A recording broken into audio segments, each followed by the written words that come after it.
শ্রী চরণেশ্বু বাবা, ভালো আছি, ভালো থেকো। শুধু এই দুটি শব্দ বলে হয়তো আমি আমার দায়িত্ব সারছি, কিন্তু জীবন যেন আমাকে কোন গতিধারায়, কোন গতিপথের কেন্দ্রবিন্দুতে নিয়ে যাচ্ছে। একটা সময়ের পর যেন নিজেকে আস্তে আস্তে হারিয়ে ফেলছি।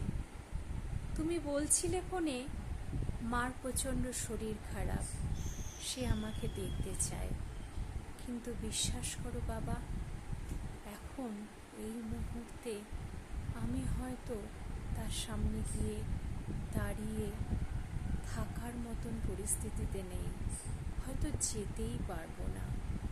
তুমি হয়তো বলবে অকৃতদার সন্তান, কিন্তু এই অকৃতদারের সন্তানের তকমা হয়তো একটা দিন ধরে, একটা সময় ধরে, একটা ক্ষণ ধরে আস্তে আস্তে ক্ষীণ হতে হতে সময়ের গতিধারায় একটা সময় মলিন হয়েছে।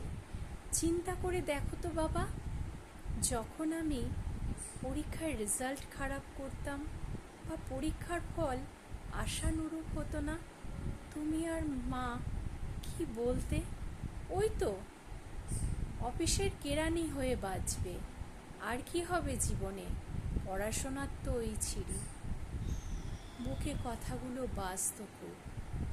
তোমরাই তো চেয়েছিলে সেই সাহেবদের শহরে গিয়ে ডলার ইনকাম করবে ছেলে, তবে কেন এত আহাউত্তাস, তবে কেন কাছে পাওয়ার এই আকুতি? হ্যাঁ বাবা, তোমাকেও কাছে পেতে আমার মন চায়, কিন্তু বিশ্বাস করো, আমার যে হাত পা বাঁধা, জীবন আমাকে যেন অন্য সুযোগের মাত্রাতিরিক্ত একটা সময়ের গতিধারায় কোথায় যেন নিয়ে চলেছে। আমি ক্রমশ নিজেকে হারিয়ে ফেলছি,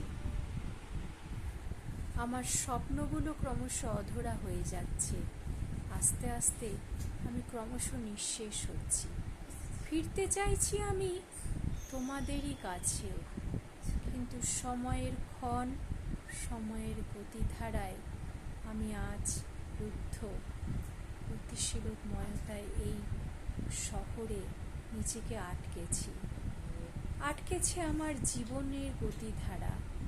সমস্ত সন্ধ্যায় যখন কোনো বৃদ্ধকে দেখি, হ্যাঁ বাবা, তোমারই মুখটি মনে পড়ে।